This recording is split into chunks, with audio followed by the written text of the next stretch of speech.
This video must have had a blue chew because it was hard. Not sponsored, by the way, and I'm glad that it wasn't because that intro was terrible. But regardless, it was a difficult video to make because the Eastern Conference looks drastically different than it did last season. A lot of teams got better, not too many teams got worse, but let's just get right into it. As at the very bottom, I have the Brooklyn Nets here. Now, we're going to pull up the depth charts for each of these teams just to give us an idea of what the other teams are looking like in the NBA outside of the Miami Heat, which is, of course, who we usually focus on. Now, for a team that just sold off Mikal Bridges last year, is only a couple years removed from the hard reset where they sold KD and Kyrie and Harden, dare I say they got a decent starting lineup, or at least competent. I mean, if you look at it, you got Dennis Schroeder, Cam Thompson, Cam Johnson, DFS, and Nick Claxton. That's a pretty solid, well-rounded starting lineup. Each of those players is a decent NBA player. That being said, I don't necessarily think they hold on to all these guys throughout the season because particularly Dorian Finney-Smith and Dennis Schroeder, I think are pretty great trade pieces that a contender might be interested in. So I do think the Nets will and should sell off those two guys in particular. Probably Cam Johnson as well, just because he is a bit older and we've heard rumors surrounding him too. But as is, they got a decent team. Obviously, got Ben Simmons in the second unit along with Bojan Bogdanovic. Both those guys are pretty good as well. We're hearing that Ben Simmons is healthy. I don't care. I'm not even going to talk about that because y'all know it's the same story every single offseason. That being said, I don't think their team is ass. I think Vegas only had them at like 20 or 21 games. I could see them hitting the over on that because they're okay, but I still have them at the bottom of the Eastern Conference. Moving on to number 14, I do have the Charlotte Hornets. Their depth chart right now has LaMelo Ball, Brandon Miller, Josh Green, Miles Bridges, and Mark Williams. Obviously, Melo's been a decent player. The injury stuff is pretty bad. Only played 26 games last season, praying he could stay healthy. Brandon Miller did ball out to end last season, had a very good summer league, although he is not better than Jaime Jaquez Jr. I will say that. But Josh Green was a really great pickup from Dallas. Miles Bridges should be in jail, and Mark Williams is a very good center. And then, of course, off the bench, they got a couple pieces that I do like Micic was okay last year. Trey Mann was a steal of a trade from the Thunder because the Thunder were so deep, they really weren't using Trey Mann.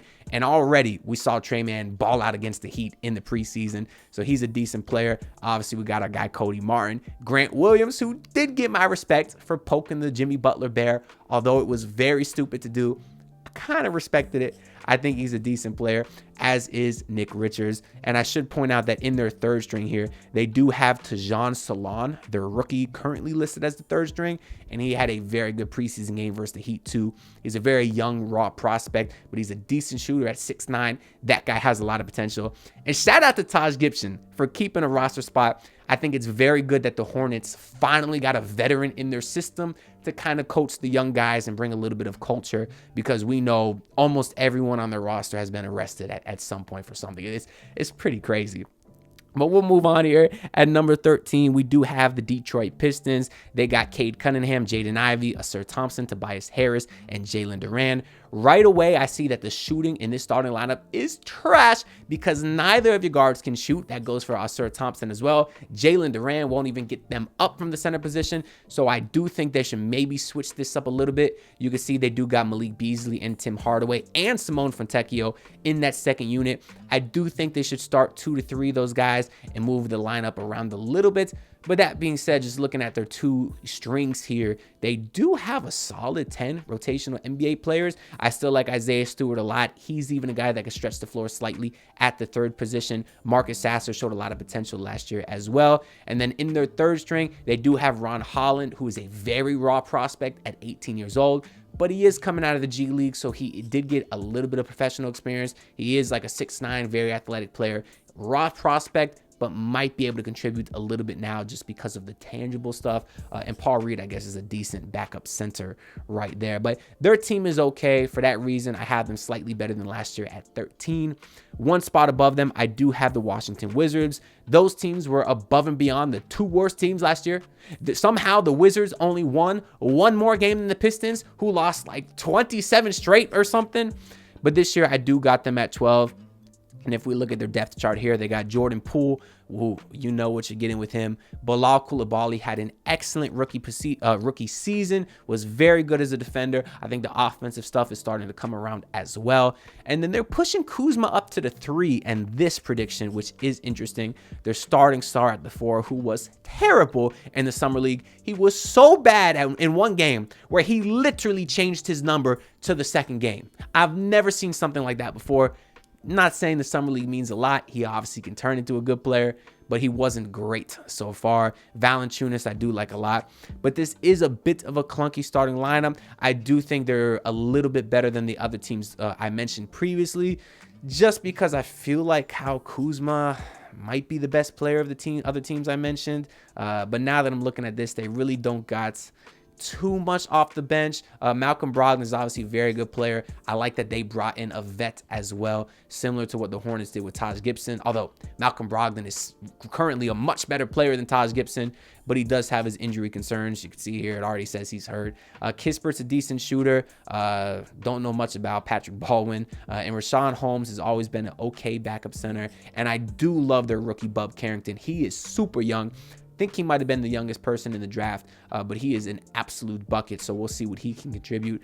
But if you just look at talent for talent, I mean, of the 4 teams here, Kyle Kuzma is probably the best player. I guess LaMelo Ball might be a little bit better than him, but that's not really saying much. And now that I think about it, he might not be the best player for sure, but I got them at number 12, although in hindsight, that might be a spot too high.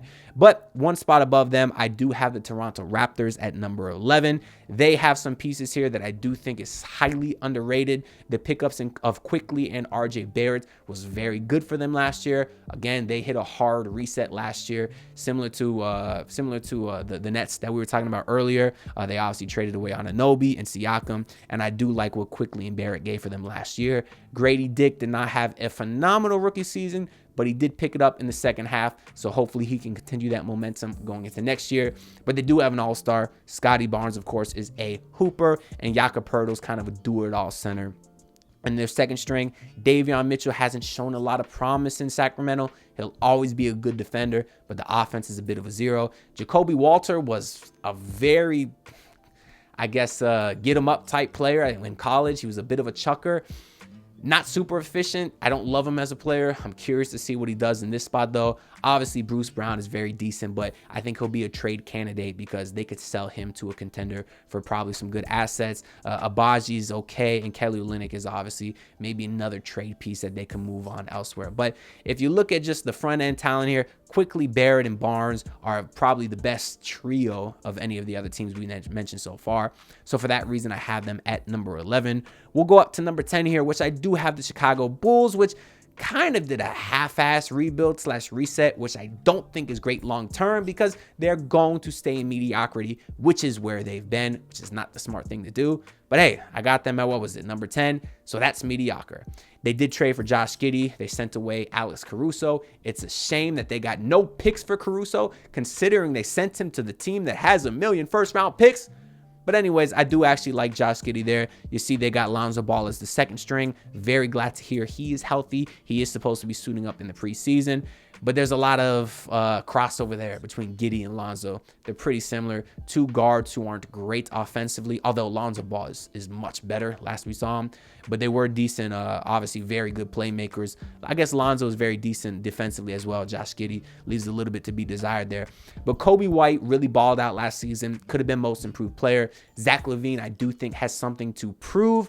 Maybe the Bulls end up selling him off. He's obviously been in maybe the most trade rumors out of anybody, along with Brandon Ingram and Jimmy Butler, I suppose. But he obviously is a former All-Star. Patrick Williams has shown some potential, but has never really gotten better.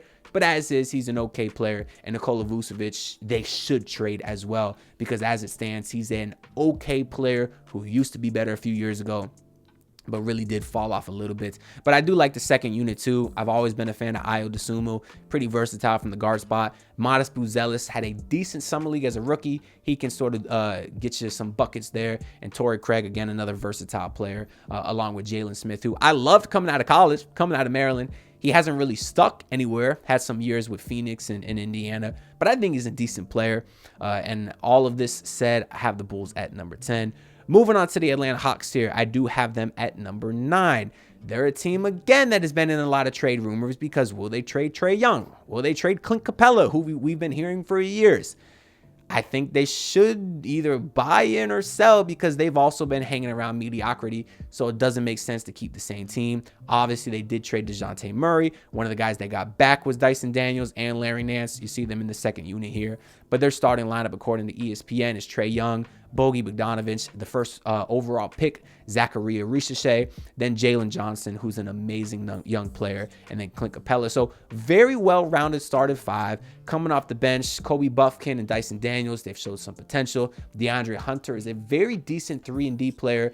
Same with Larry Nance. He's not as much of a 3-point shooter as DeAndre Hunter, but he can certainly get them up effectively. And Onyeka Okongwu, I love coming into the league. They said that he was going to be the next Bam Adebayo. It hasn't really turned into that. Every year I hear great things. We really haven't seen the full potential yet, but maybe one day. He's a decent NBA player as is, but just looking at this, they got Trae Young, who I do think is maybe not a superstar, but he is a star. And then they do have 8 or 9 decent pieces. And for that reason, I think that's enough to get them up to 9 in the Eastern Conference in the play-in tournament. Once again, with the Chicago Bulls, who are there every year. Coming in at number 8, I have one people might find controversial, which is the Orlando Magic.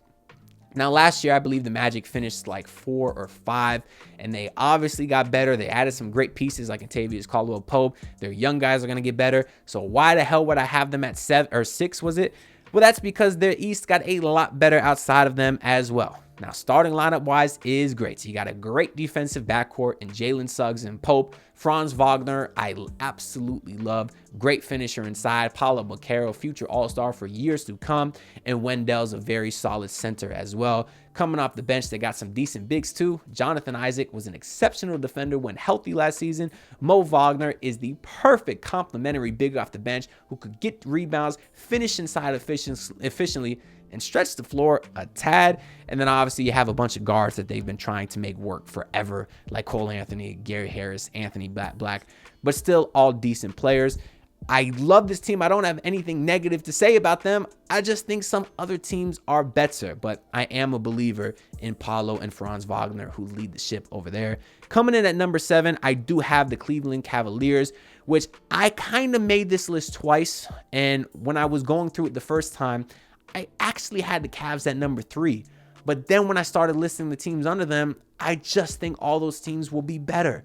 So by default, I had to slide the Cavs down to 7 just because they don't have as much depth. I love the starting lineup with Garland and Mitchell. You got some shooting with Strus, and then 2 great versatile defensive bigs in Evan Mobley, Jared Allen. So you have the rebounding, you have the superstar in Donovan Mitchell, you got the playmaking, you got the shooting. The bench is just a little bit weak. Obviously, Isaac Okoro, they just gave him a big extension, but he can't do much outside of defend. Karis LeVert is way too streaky, and Dean Wade's a decent shooter. And then you see they got repeats in the other 2 slots there. So they don't have a ton to work with. I know they got Georges Niang off the bench and Sam Merrill. Those are NBA players, but they're not great. So just because of depth and because we've heard a lot of rumors surrounding Darius Garland, looking like they might not love his fit there with Mitchell. They might want to trade him. There's just too many questions on that and the depth issues, which is why I slid them all the way down to 7. Now, at number 6, I will put your Miami Heat, and this is where I think the Heat's goal is this season. While I do think they're a better team and they have some potential to make noise in the postseason, I don't think they're really going to gun for a great regular season because they do got a lot of older vets and young pieces too, but obviously Jimmy still leads the helm right now. He's going to play better than last year, I believe, because he's going to want that extension, but I don't think that means he's going to play 70 games this year at 100%. But they will gun for that 6th seed so they can avoid the play-in, especially after Jimmy got hurt last season. I have some questions about the starting lineup with Terry and Tyler, which is what ESPN has them at. I think Spoelstra will as well. But then, of course, you got Jimmy Butler, Nikola Jovic, and Bam. That will likely be the starting lineup. I like all of those players. I just think this team is more optimal with Tyler Hero coming off the bench where he could really, really man that second unit. They do have the rest of our depth chart a bit weird here. They got Alec Burks as the second string point guard. I'm not even sure he's part of the rotation, to tell you the truth, because obviously you got a guy like Jaime Jaquez, who they show here. And then truthfully, I don't think Jay Rich or Khalil Ware are locks to be in the rotation either, because as our third stringers, they have Kevin Love, Kevin Love's not necessarily a lock either. He's going to play a one backup center. It's either going to be Ware or Love. Maybe he leans Ware depending on the matchup, or if Kevin Love needs some maintenance because he's a bit older. So it's possible both those guys split time at the backup center. But Duncan Robinson is a lock to play, as is Haywood Highsmith, in my opinion, who they currently have as a fourth stringer. And that doesn't even mention standout rookie Pelle Larsson, who was hooping in the preseason as well. They actually got Nasir Little as the fifth string guy. I don't think he plays. I think if any of those, I don't think Nasir Little even makes the official roster because he's not on it now. But if any of the two-way guys are going to play, I think it's going to be Keshad Johnson. He's not even on here. So obviously it's a very deep team, but I wish they would trade some of that depth for a higher upside star, which I guess they've been trying to do forever. So maybe when the next one becomes available, maybe we'll finally get our guy. Who the hell will it be? I don't know. That being said, they do have a decent amount of talents on this team, and for that reason, I have them good enough to be sixth. Now, at fifth, I do have the Philadelphia 76ers, who I think will be a good regular season team. I still have them not making it out of the second round because their biggest problem is they always choked in the playoffs. So what do? They signed the biggest playoff choker in the league in Paul George. So I don't think that's going to work well come postseason, but they'll be a decent regular season team. Don't have them much higher than 5 because you're always going to get some games with Joel Embiid out. But starting lineup-wise is phenomenal with Maxey, who I love. Kelly Oubre is a very decent player. Obviously, PG, our guy Caleb Martin at the 4, who is undersized but was fine enough as a power forward for the Heat. And then Joel Embiid, who will be in MVP conversations, I'm sure. Off the bench, Kyle Lowry is an old bum. Eric Gordon is an old bum. And then they do got Gershon Yabusele, who I'm excited to see back in the league after being in Europe for a few seasons. Obviously had a phenomenal Olympics with France. Looks like he's in a phenomenal shape, so I'm hyped to see him. And Andre Drummond, I suppose, is a decent backup center. They do got a couple of really nice players in the third string spot here with Reggie Jackson. Jared McCain has not been playing great in the summer league or in the preseason, but I still like him. He's a very good shooter, a very young point guard. It takes time to get adjusted to that role. KJ Martin is solid. And I do want to shout out their second round pick this year, Adam Bona, who they have as the fourth string center. He's a guy that I think is a ready to play now center. Not a lot of skill or talent, but he does have the physicality and size and finishing ability to get a few minutes a game in the backup role. So I'm curious to see what he does as well. Moving on to number 4, though, I have the Milwaukee Bucks, a lot lower than a lot of people might have them. But it's just because I think they're a bit older, might not take the regular season as serious. Obviously, you got Damian Lillard, who's getting up there. Chris Middleton, who is also having injury concerns, along with Brook Lopez. So you combine that with the star power of Giannis to kind of always keep them as one of the top 4 teams. And Gary Trent Jr., who they have as a starting 2, was a phenomenal pickup on a minimum contract. I was very mad that they got him because that was a great pickup. So they have a great starting lineup, just a bit older. They might try to take a few games off as well. And the second unit is not that deep. I do like DeLon Wright, who was decent with the Heat last year. Taurean Prince has always been solid. Same with Bobby Portis. They just don't have as much depth as some of the other teams, and they're a bit older. But when you have Giannis, you're probably always going to be a top 4 team. Moving into number 3, I have the Indiana Pacers. This is the opposite of the Milwaukee Bucks because they are young. They will be gunning for the highest regular season record possible. They did get into the conference finals last year. Some of me wonders if they think they made it, so now they don't have to try as hard. That's not the case. They obviously got a lot of breaks last year from opponents getting injured, and they've had some good luck to make it as far as they did. But I'm going to believe that they use that season and build off of it. Not saying they're going to make the conference finals again. They won't, but I do think they'll have a very good regular season. I think the two-headed snake of Tyrese Halliburton and Pascal Siakam is incredible. Miles Turner probably had the best season of his career last year. Same with Aaron Nesmith, who is a awesome 3-and-D player, and Andrew Nembhard took a pretty big step last season. Same with Ben Shepherd, who they have coming off the bench. TJ McConnell has always been awesome. I'm super jealous he's not on the Heat. Obviously, Benedict Matherin's a bucket, and Obi Toppin and Isaiah Jackson have been some pretty decent backup bigs in this league. Should have some athleticism to guard some guys, finish at the rim. And then coming off the bench, I do like Jarris Walker, was very good for them too. And James Wiseman, who the hell knows if they can get something out of him? Likely, no. Possibly, sure. But they are a young team. They're going to play fast. They're going to out-tire and outwork a lot of teams in the regular season. So that's why I got them at number 3. Going up to number 2, I have the Boston Celtics. I know they're probably everyone's favorite to be the first. However, I do believe in championship hangover. And because they played so far last year and don't have a lot of depth, I could see them being a little bit tired. You see their second unit is not strong. They just picked up Lonnie Walker, obviously my boy from the University of Miami. I am a fan, but they also got Sam Hauser, Cornette, Peyton Pritchard. Those guys are your stereotypical white guys who will kill the Heat, but aren't necessarily great against everyone else. That being said, you know the starting lineup. It is the best and most well-rounded starting lineup in the league. Jrue Holiday, Derek White, Brown, Tatum, Horford. Now, come playoff times, I don't think those guys are as mentally strong as some of the other guys, so I don't actually have them going as far next year. I'm not going to reveal where I have them going because I'll have a whole other video eventually with postseason predictions. But they'll obviously be very good in the regular season because of the top-end talents. That leaves the number 1 spot, and it pains me to say, Heat fans, I have the New York Knicks because I love the offseason moves that they made. I understand they don't have as good a bench. We'll get into it. But the starting lineup is so beautiful with Jalen Brunson, Mikal Bridges, Josh Hart, Anunoby, Karl Anthony Towns. And when I've told people I have the Knicks at number 1, they tell me why. I say, why not? And I hate to gas up the Knicks here. Trust me, I hate to do it. But name one weakness in that starting lineup. They got a go-to all-star for late in games in Jalen Brunson. They got 2 versatile, switchy defenders who can guard anybody in Mikal Bridges and OG Anunoby. They got Josh Hart, who can also do a little bit of everything.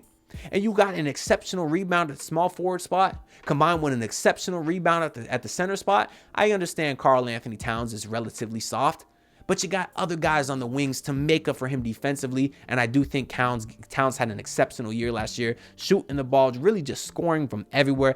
I love the starting lineup, and I do think their bench is slept on. They are going to be lacking in the size department. They obviously lost Isaiah Hartenstein.